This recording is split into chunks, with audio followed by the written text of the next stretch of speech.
Oke, selamat malam. Terima kasih Mbak Kori. Selamat malam Mbak Kori dan Mas Wali. Mohon izin kita dari tim Nagin ya Mbak ya. Jadi nggak ada I-nya Mbak. Oh iya, sorry. Nagin Iya, ya.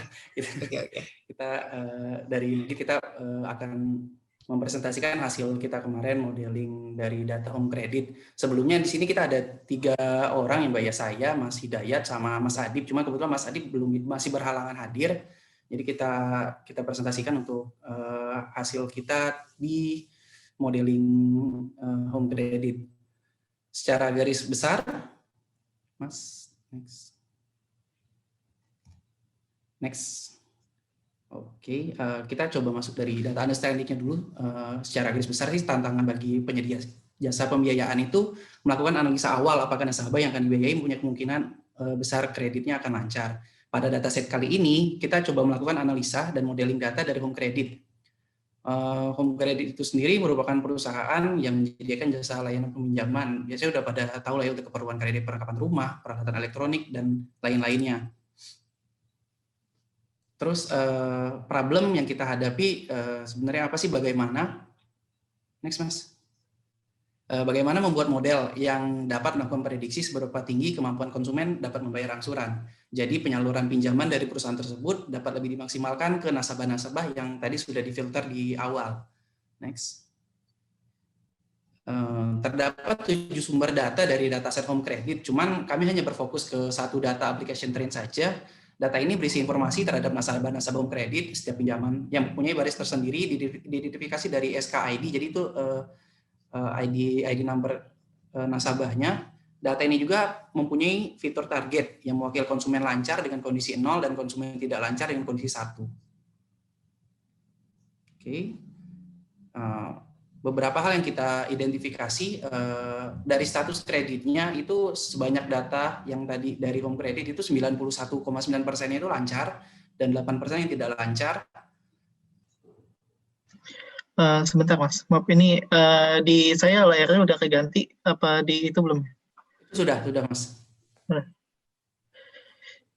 Ini distribusi rice cream. Iya, sama distribusi total sih.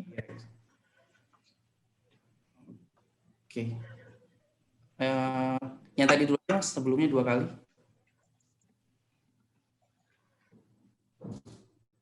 Dari data ini kita coba lihat distribusinya, distribusi secara pendapatan itu kita lihat ada distribusinya RXQ, konsumennya dengan pendapatan yang di atas 1 juta, mayoritas membayar angsurannya lancar, itu 94,8% dari targetnya. Untuk distribusi, selanjutnya Mas.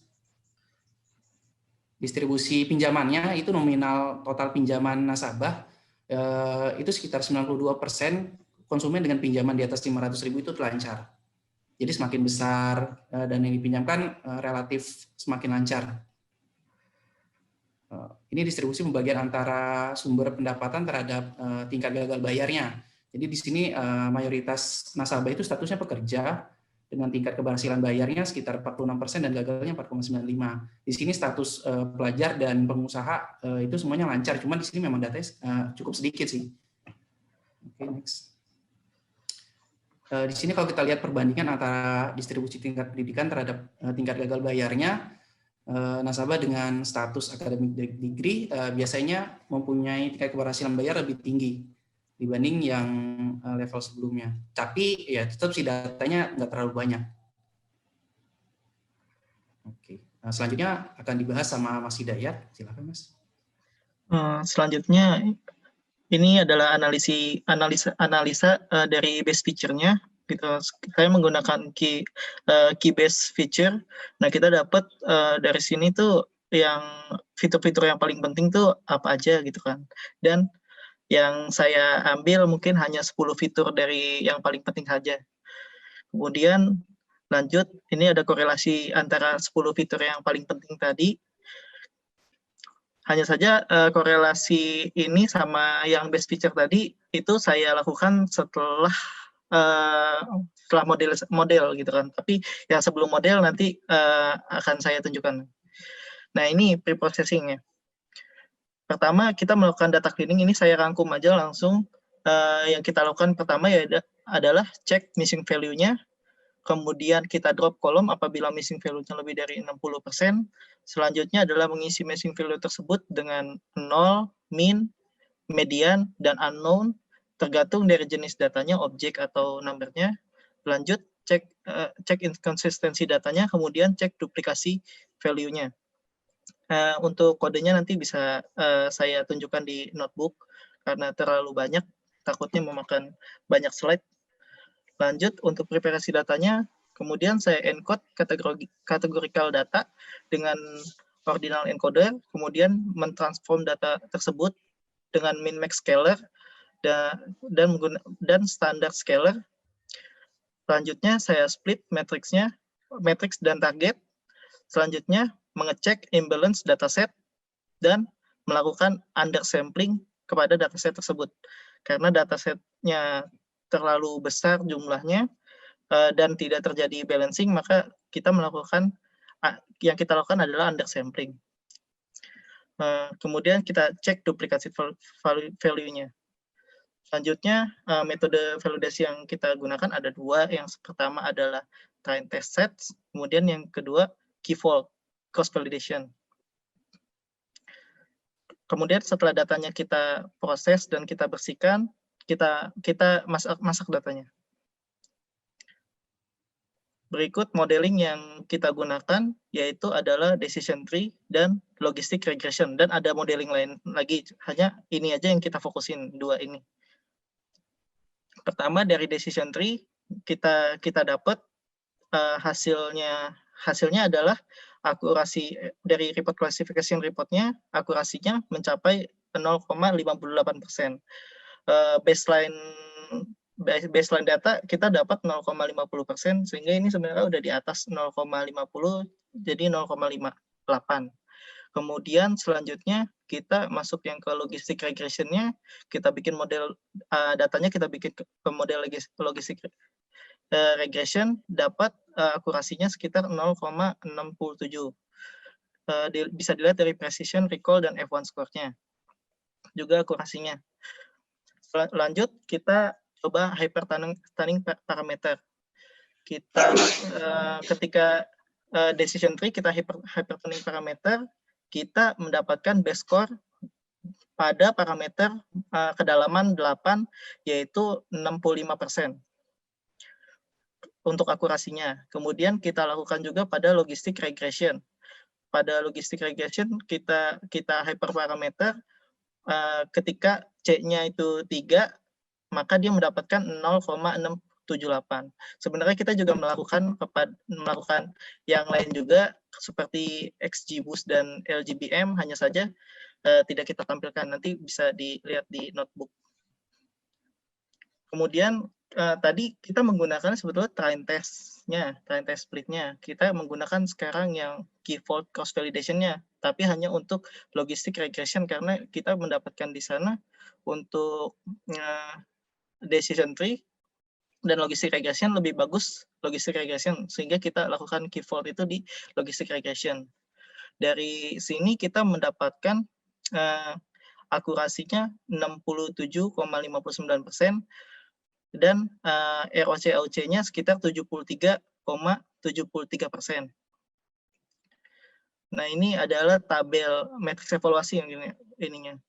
Ada feed time-nya, kemudian score time-nya, tes akurasinya, tes ROC-OC, tes F1, dan tes necklog. Dari sini kita mendapatkan kesimpulan yang kita gunakan itu adalah, dari sini selanjutnya saya menginikan parameternya, meng-cross validation parameter tadi yang yang logistic regression-nya untuk yang ROC, OC-nya gitu. Kita hypertuning parameter dan mendapatkan base score-nya itu di 0,73,8, di 73%,8, dan parameter C 0,7. Yang final score untuk menggunakan, akhirnya kita berkesimpulan untuk menggunakan logistic regression yang paling bagus, kemudian di ROC of OC-nya 73,8% dengan STD-nya 0,67%. Mungkin sekian. Oke, terima kasih Mas Hidayat, Mas Nopri ya. Sama satu lagi Mas siapa? Atau berdua aja? Mas Adit. Oh, Mas Adit ya. Oke. Saya ingin bertanya, yang pertama, ada ini nggak di proses data pre-processing, ada feature engineering yang dilakukan, mengenerate beberapa feature baru? Cek. Ini kedengeran suara saya, Mas? Iya, kedengeran. Ada nggak, Mas? Benar, ada, Mas. Saya ini ada feature engineering-nya, tapi akhirnya nggak saya pakai. Feature engineering-nya kita gunakan ketika udah mendapatkan base feature. Ketika sudah mendapatkan base feature, kemudian baru kita feature engineering. Karena kan kalau misalkan sebelum kita pakai base feature, itu kan ada 73 fitur. Kalau misalkan kita menggunakan feature engineer-nya menggunakan polinomial. Itu. Kalau misalkan 73 nanti terlalu banyak, makanya kita ambil base feature-nya 10 aja. Tapi kita akhirnya tidak menggunakan yang itu karena hasilnya tidak sebaik daripada yang 71 fitur yang kita udah pakai itu. Ini feature engineering yang Mas Hidayat maksud nambah feature baru kan? Atau kolom Iya, baru? nambah feature baru kolom baru menggunakan polinomial. Oke. Terus berarti dari ketika data training dengan model algoritmanya, itu feature yang dipakai berapa, Mas, jadinya? Sekitar 71, Mas. Setelah di drop, di cleaning, dan itu 71 fitur. Dari 122 ya? Dari 122, jadi 71 fitur. Oke, kemudian yang ingin saya pastikan, tadi ini ya, melakukan hyperparameter tuning ya, berarti total ROC OC-nya ini ya, 73,8? Iya, ROC 7, betul, 73,8 dan STD-nya 0,67, tadi yang terakhir. Iya, itu yang paling tinggi, Mas? Atau iya, ada lebih tinggi lagi? Kita nggak nyoba ke decision tree-nya sih, soalnya kita ngambil yang logistic regression aja. Oke. Enggak, maksud saya, karena gini, seringkali ada beberapa kasus ketika dia di tuning hyperparameter justru akurasinya belum menurun. Bahkan pada sisi recall juga demikian. Tapi ini enggak ya? Ini akurasinya enggak dilihat dari itu 67 hampir konsisten gitu. 67, 68, 68, 66. Oke deh. Thank you Mas Dayat. Mungkin itu aja dari saya. Makasih sama-sama, ya tim Najib. Sama-sama Mas Fali. Makasih Mbak Gori, makasih Mas Nopri. Siap, makasih Mas. Oke deh, thank you.